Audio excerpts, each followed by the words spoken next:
Okay guys, hello. Today we're going to continue on the IMAT preparation, the biology part, and we're going to finish the biochemistry introduction. By the way, all the files, the presentation files, you can download them. The link is in the description. Okay, so today we're going to look at the proteins, the last category of biological molecules.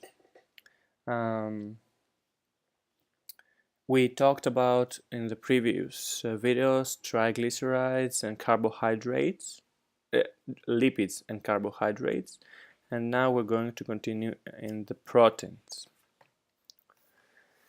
First of all, let's start with an introduction. What are the functions of properties?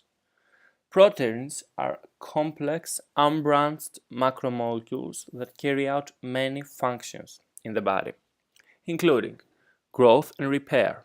There are structural proteins like keratin, which is found in hair and nails, and also in the horns of animals. Collagen in connective tissues, arteries, walls, that adds strength. It's also found in the bone. Silk, found in spider webs. There are also storage proteins like casein in milk or ovalbumin in egg whites. The storage products. Okay. There are transport proteins. They are like the proteins that are essential components of the cell membrane. They function in membranes such as receptor proteins and signal proteins. But let's think of why does the plasma membrane needs proteins. We said that the plasma membrane consists of a phospholipid bilayer, which in the middle has the phospholipid tails, right, which are hydrophobic. Therefore, no hydrophilic substances can pass through the phospholipid bilayer and enter the cell. But the cell needs hydrophilic substances. So how are they going to enter the cell? Not through the phospholipid bilayer, but through special transport proteins in the plasma membrane. Also, there is another protein, hemoglobin, which is found in red blood cells, which transports oxygen to all the tissues in our body. We're going to look at it a little bit later. There are also the antibodies, which attack and destroy microorganisms. There is actin and myosin, which are the major proteins that take part in muscle contraction. Then we have some proteins, some hormones are proteins like insulin and glucagon, and those regulate the concentration of some substances in our blood.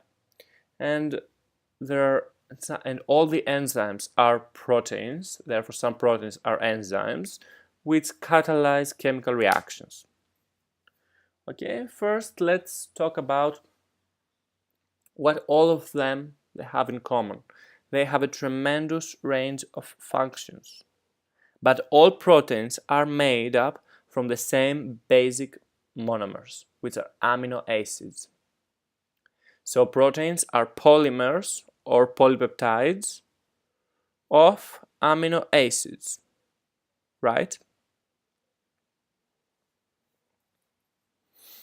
Okay, amino acids together are joined by peptide bonds in order to create a protein.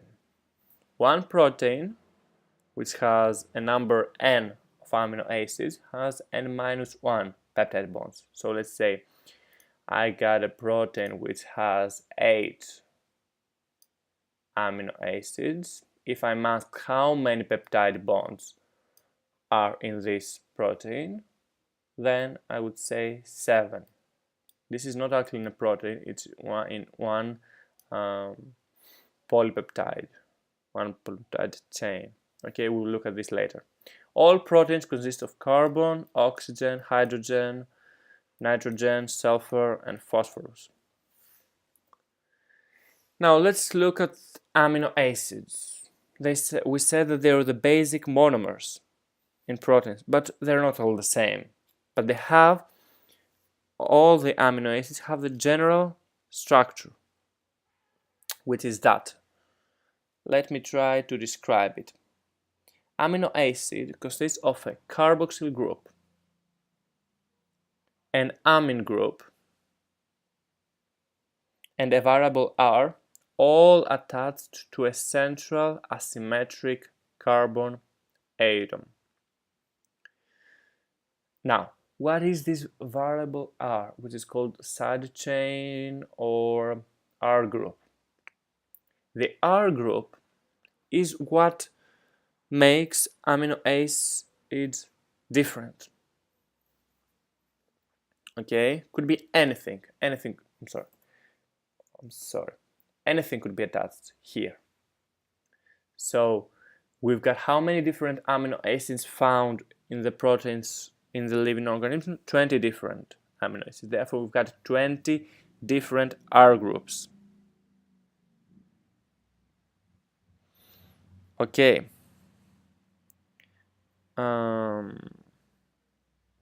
Of course, you don't need to know the 20 different amino acids and the 20 different R groups. You just need to know this general structure. I want you to know one of the amino acids, which is glycine, and it's the simplest amino acid, where the R group is a hydrogen atom. Okay, let's continue now. What is called a residue? Before I get into that, do you all remember the condensation reaction and the hydrolysis reaction? We talked about it in the previous video. So, in order for two amino acids to be joined, the hydroxyl from here with the hydrogen from the next amino acid go away, forming a water molecule, and a bond is created between the nitrogen atom and this carbon atom. Therefore, two amino acids are joined together. But I asked a different thing. What is a residue? Residue is the form in which the amino acid participates in a protein. We don't see all of these. We don't see all of these. What do we see in a protein? We see that part.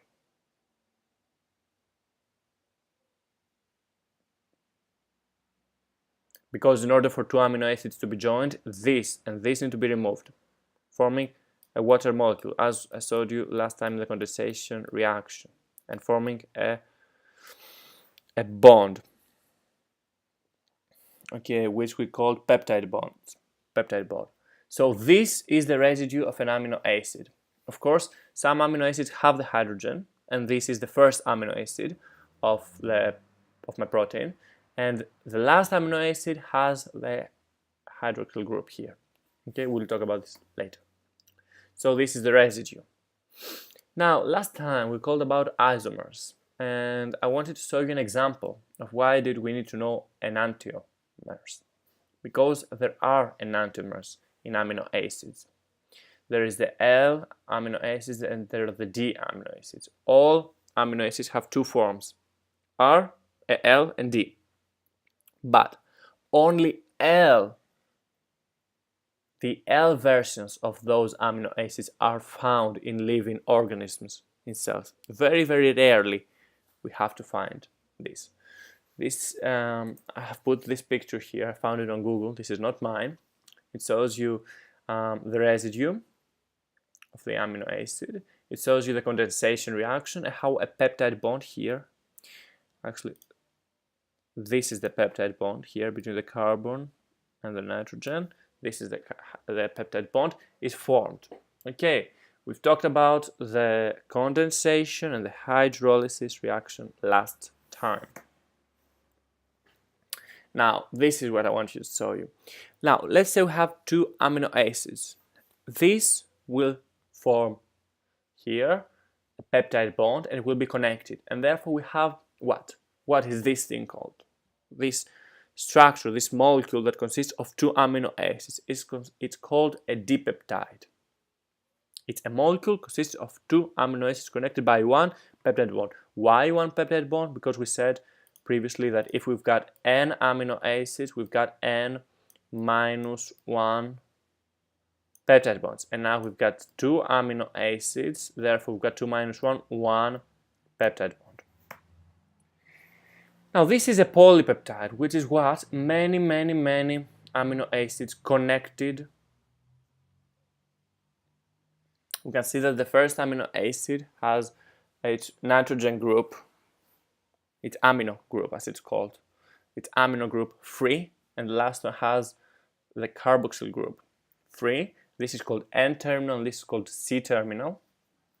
And we see that the polypeptide is what many amino acids together in order to create this thing. Now, a protein may consist of one polypeptide or more than one, and this is hemoglobin. You see, hemoglobin consists of 1, 2, 3, 4 polypeptides. It's one protein. It consists of 4 polypeptides, 4 peptide chains that are connected, and each of them has one hem group, which the hem group in the protein hemoglobin is what is where the oxygen connects.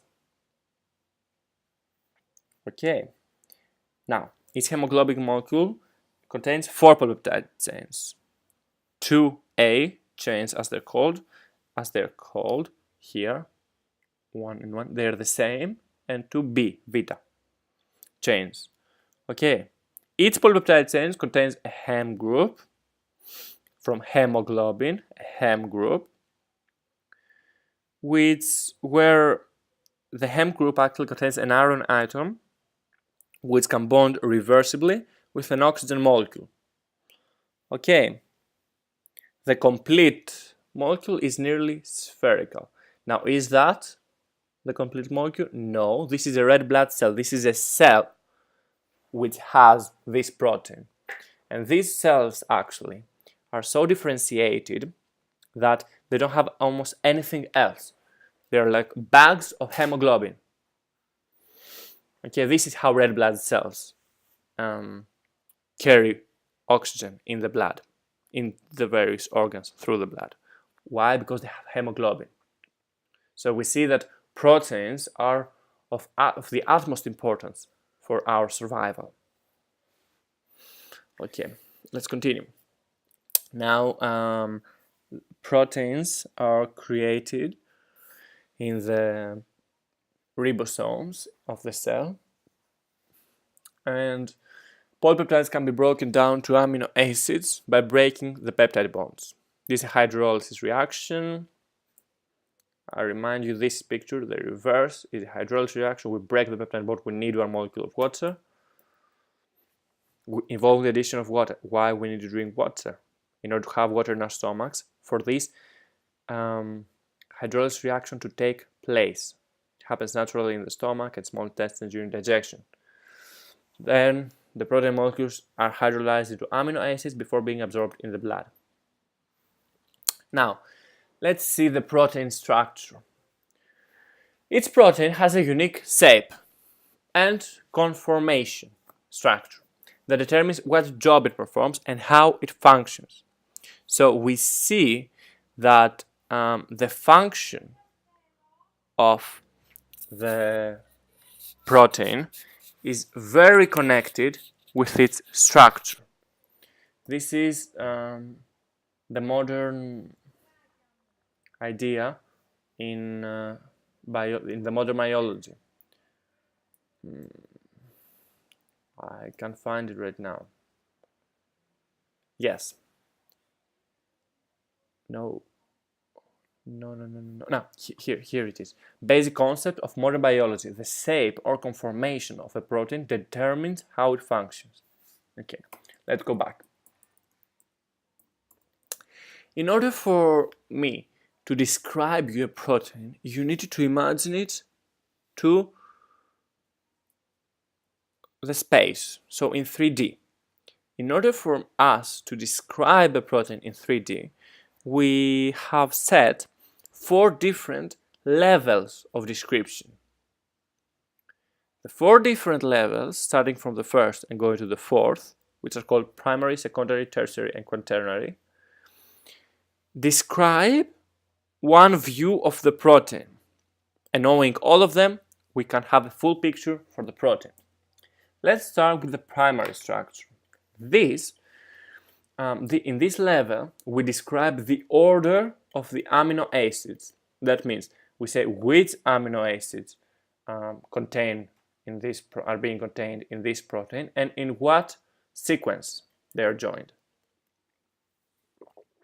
Okay, now, even a change in one amino acid can alter the properties of the polypeptide. For instance, I'm sorry, that's my dog.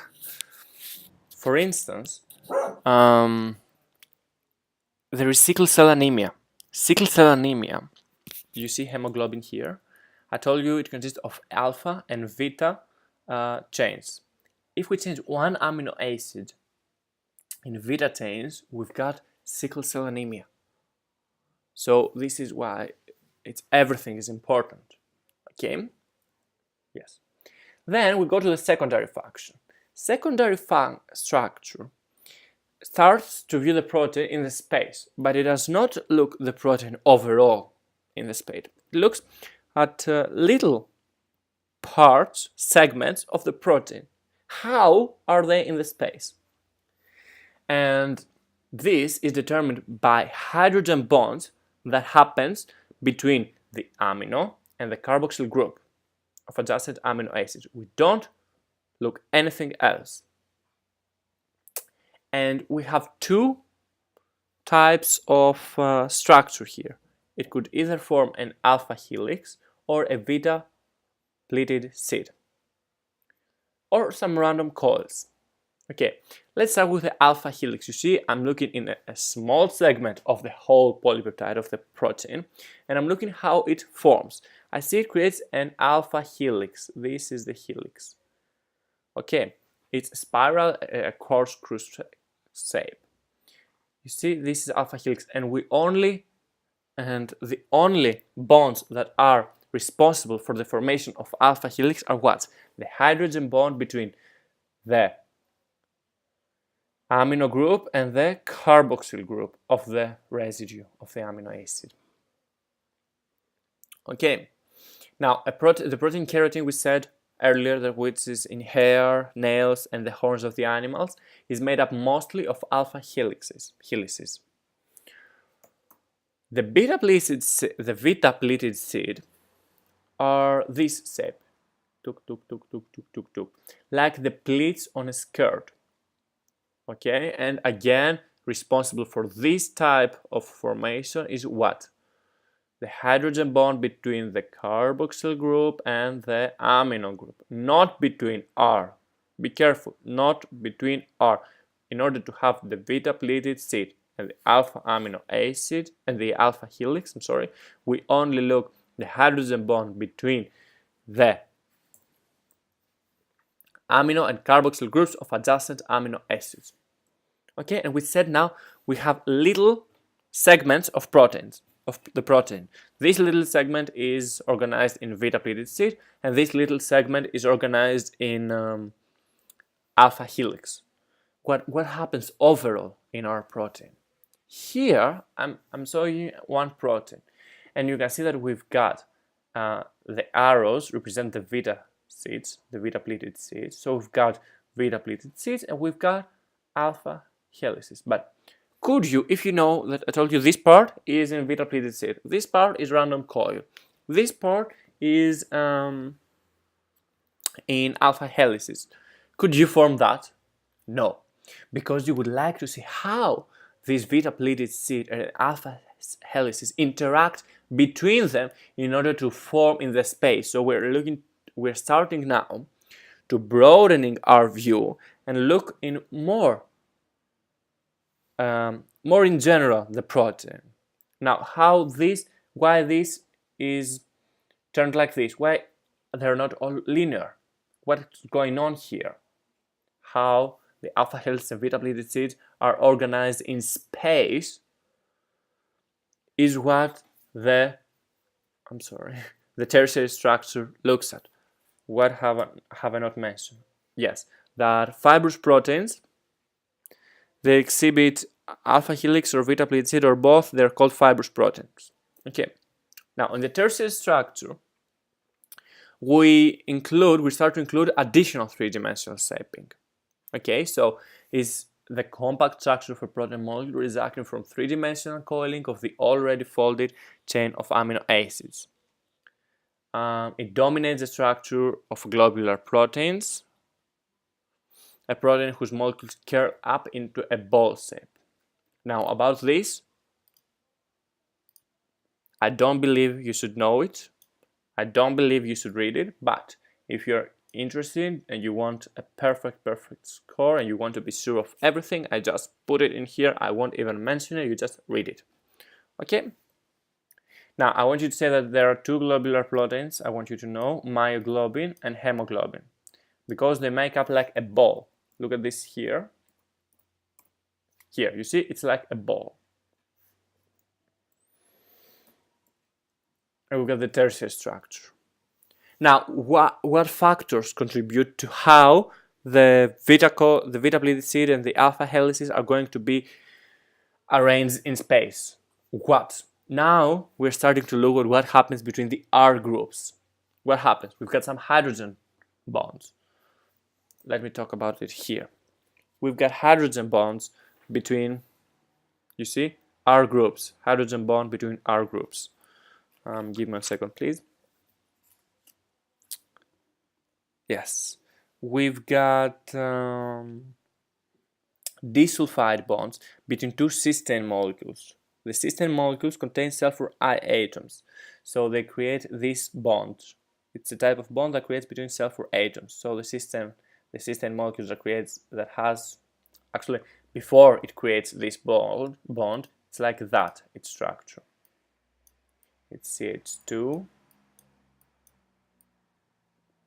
And it's SH.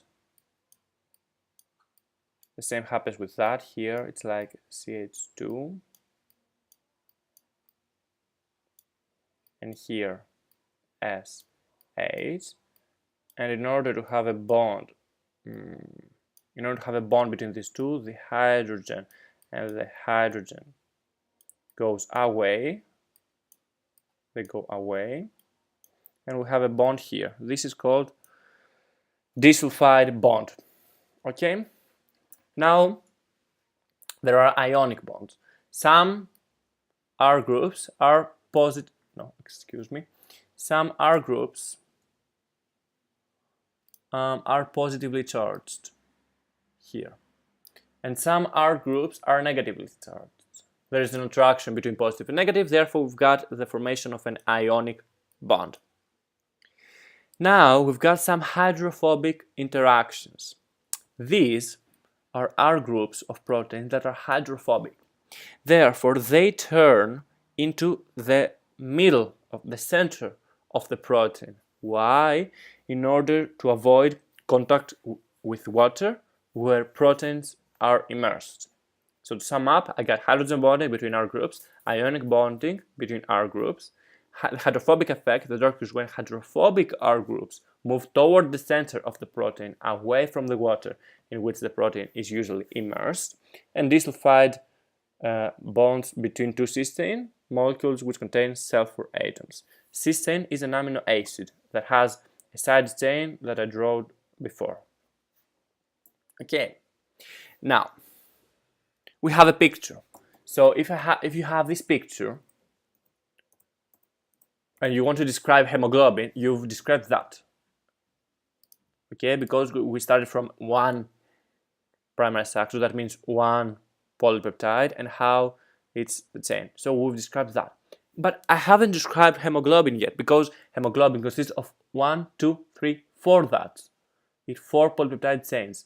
Therefore, in order to describe hemoglobin, if I want to describe more than one polypeptide chain, I'm talking about the primary structure and the secondary structure and the tertiary structure, each of them, and how they connect together. Then I'm going to the quaternary structure to see how more polypeptides are connected. Okay, and now we've got something else in the protein. Do we have a hem group, like in hemoglobin, which is from... I forgot what I was about to say. That has an iron atom, the hem group with an iron atom. Do I have that? Yes, if I do, I'm going to talk about it in the quaternary structure. I want you to take a look at the structure of myoglobin. You see, here. That's it, nothing else. If you want to read it, that's okay. Now, let's see about the protein folding problem. Also, right now, I want you to say that I don't consider this important. And I don't think you will ever be asked about this, and especially about that. But I want to talk about it because I found it really, really interesting as a part. Because we're talking about medicine, we're talking about disease now. And if I have the chance to talk about them and I know them, I'm going to talk about you in order to make this more interesting. So, the protein 3D structure, oh no, this is important. The protein 3D structure depends on the primary structure, the pH, and the salt concentration and temperature. Okay. If I change them, the protein is going to lose because bonds are going to break because of the temperature and pH and salt concentration. It's going to have, as a result, the breakdown of bonds, and therefore we have the structure of the protein will change and we have what it's called denaturation or denaturing. There's a phenomenon which you have looked at it. You remember we talked about a protein in the beginning which is found in egg whites. Here, ovalbumin. I told you that this is found in egg whites. But what happens when you boil an egg? From invisible, it turns white. It changes in taste, in texture, and in color. Why is this change happening? Because it is denaturing. The protein undergoes denaturation.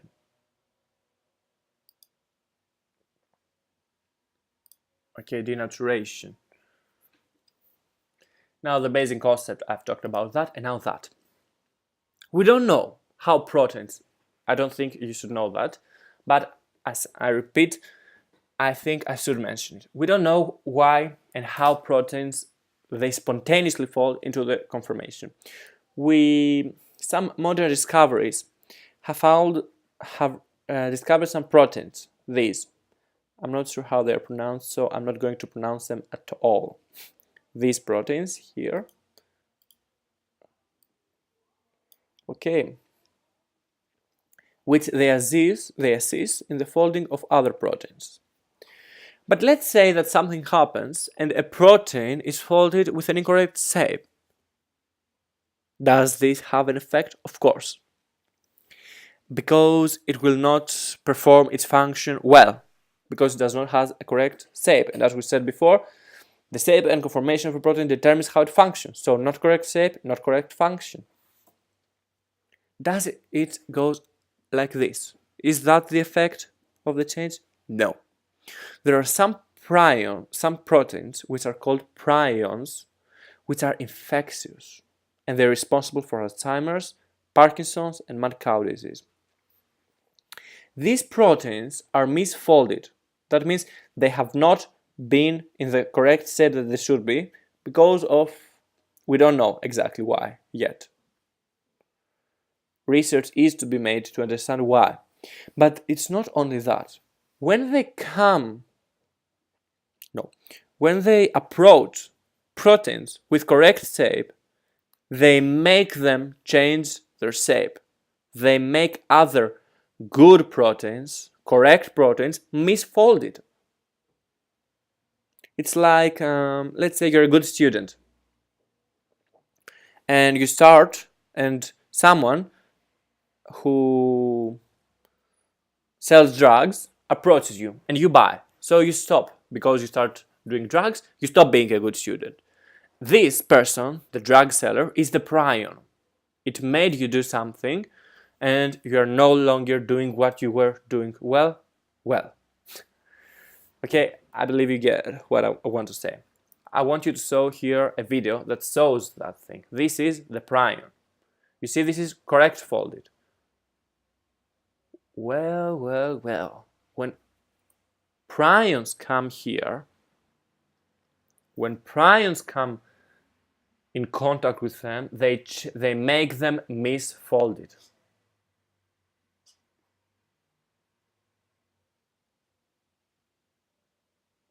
And this is the molecular basis for Alzheimer's disease, mad cow disease, and Parkinson's disease.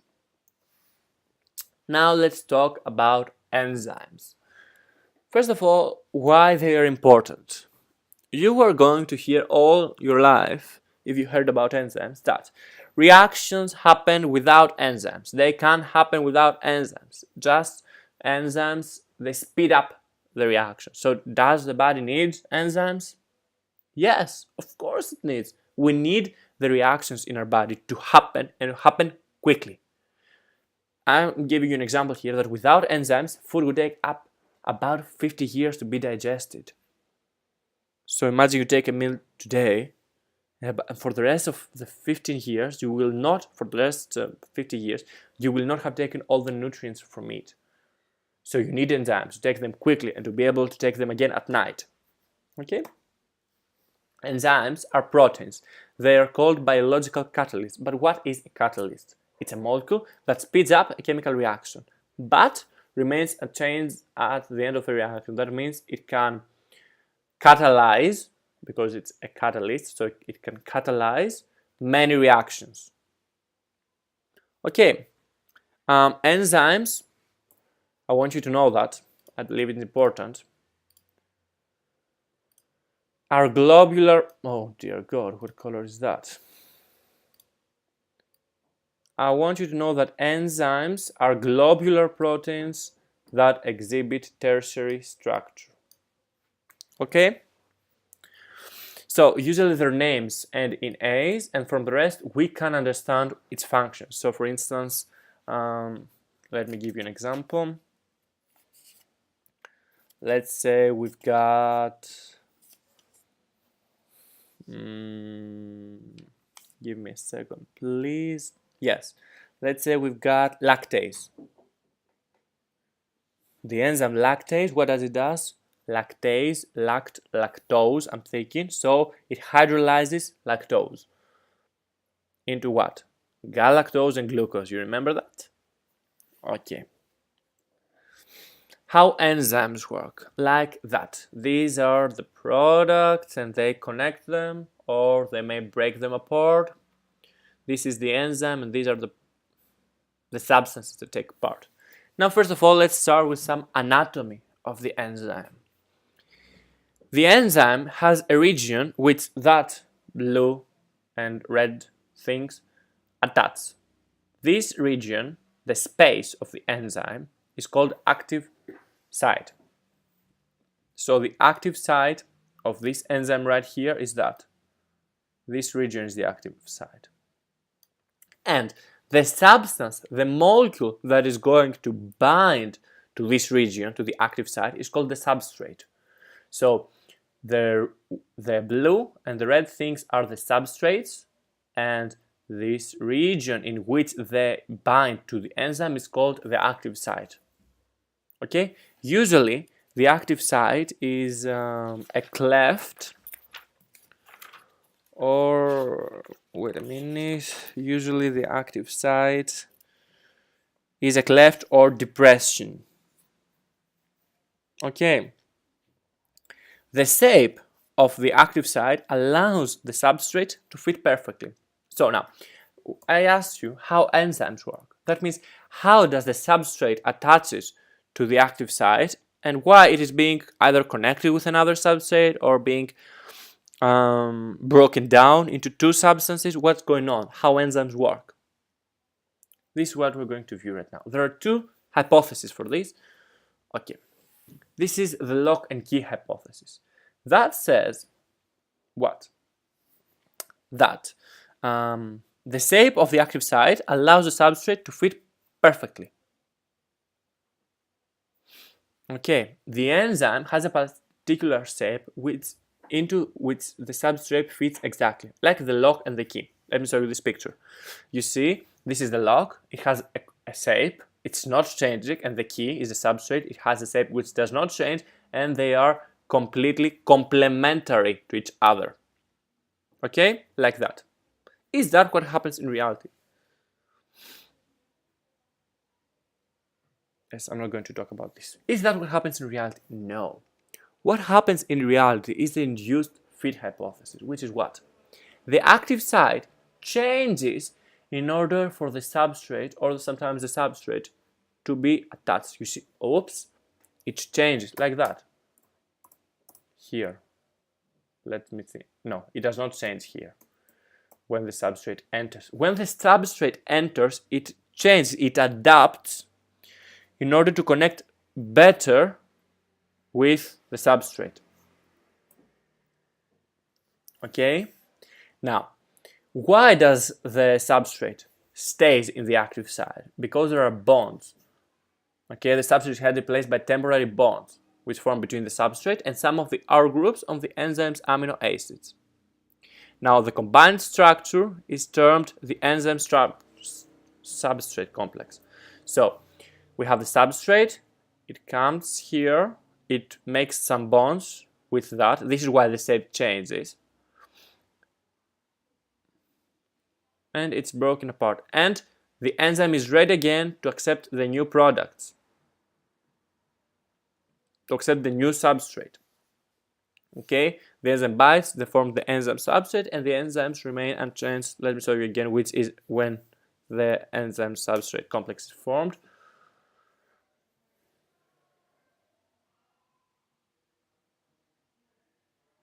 Now we have the formation of the enzyme substrate. Okay, complex.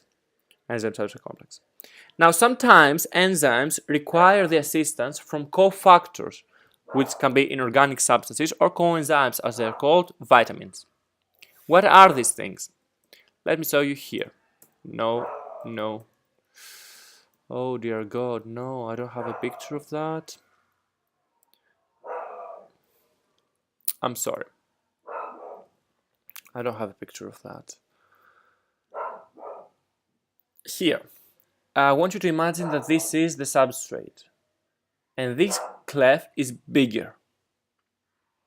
Okay, it's bigger than the substrate. Therefore, the substrate cannot enter. The cofactor would come in here, would fill this, so the substrate could enter. I believe you understand. Like, if, let's say this picture, this is the cofactor, and here it has all this opening, okay? And the cofactor would come in. This would be the cofactor, so the substrate could bind because this is too big for it. Okay, this is not what's going on in this picture or in this picture, but I'm just trying to explain to you. I will also give you a link in the description in order to go and find a picture for that. Okay, I'm sorry. Now, okay, the efficiency of enzymes. As enzymes are protein, so they have a shape. Okay, their shape is they can accept little formations, differences in their shape, but that would reduce the rate of the reaction. So each enzyme has an optimal value of temperature and pH in which the rate of the reaction is highest. Now, what is activation energy? Let's talk now how a reactant can go into products. There is a theory which is called the activation complex theory, which says that what? That the substrate needs to accept extra energy, needs to have extra energy before it separates into products. At this time, when it has accepted all this extra energy, It's said to be in a transition state, and it's called an activated complex. This energy that it needs to receive in order to become an activated complex, so before the reactants, in order for the reactants to become an activated complex, the energy they need to receive to get to this stage is called the activation energy. Then the reaction happens spontaneously, and they convert to the products. What do enzymes do, and why they are called catalytes? What any catalytes do, and especially enzymes, they lower the amount of energy needed in order for the reaction to happen.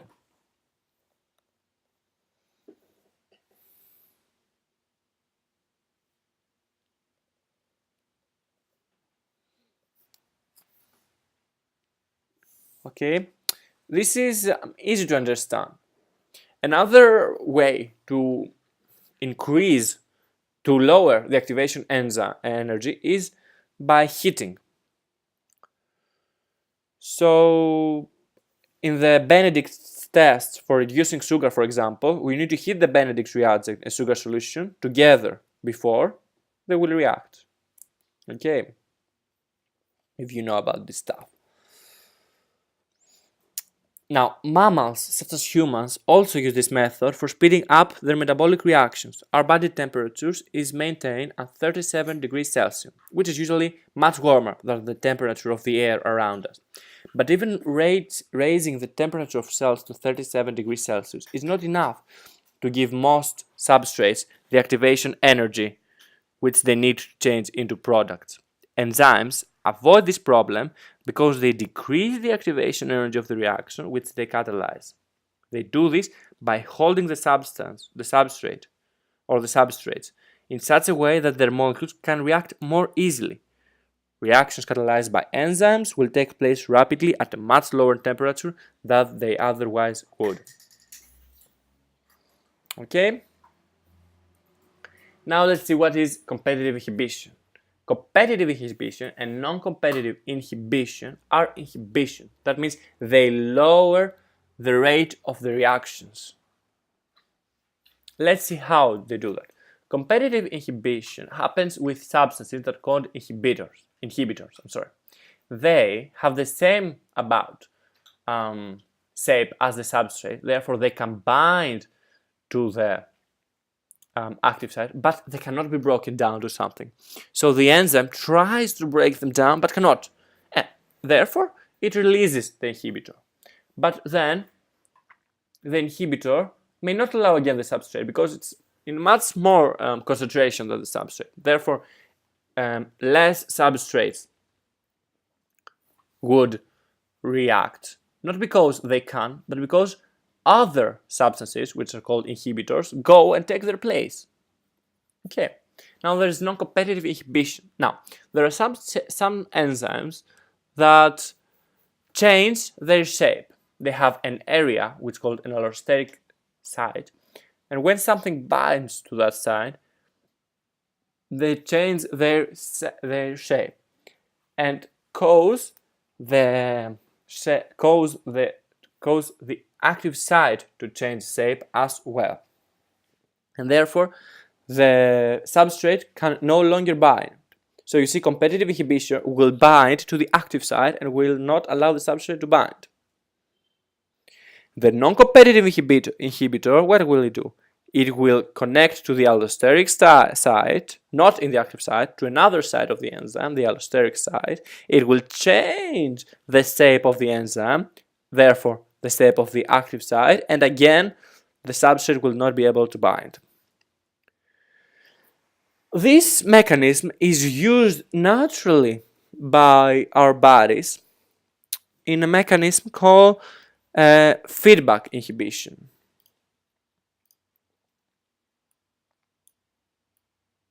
Feedback inhibition. What happens there? Let's say this is a pathway reaction. So the enzyme 1 converts substrate 1, then we have substrate 2, and then we have substrate 3. This is going to keep happening. But when we have the substrate 3, we're not going to know the product 3, let's say. We will no longer need this reaction to keep happening.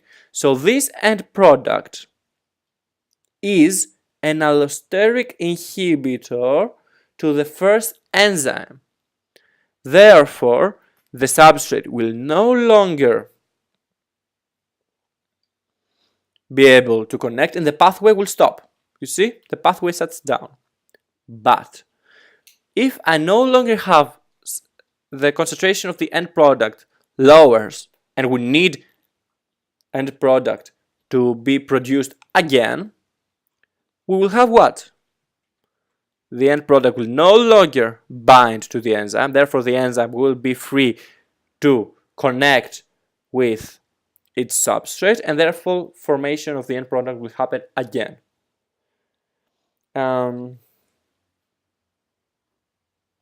If you the biochemistry in medical school, if you do this, you will see that this is very common in like Krebs cycle, and anyway, in many things there are end product which acts as allosteric inhibitors in order to stop the pathway.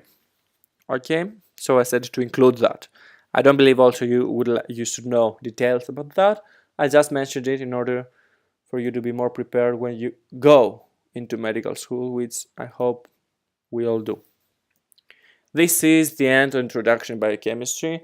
Of course, someone would ask, what about nucleic acids? I plan to include them when I will talk about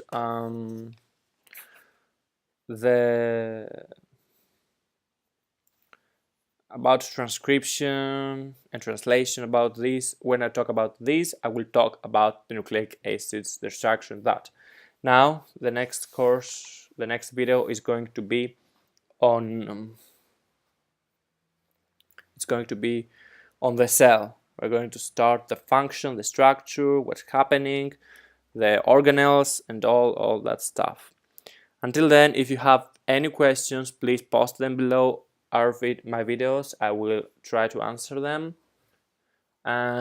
Also, please, I would really appreciate it if you like the video and if you click subscribe to my channel, and also if you could just click on the channel and view the channel, because I need views in my channel.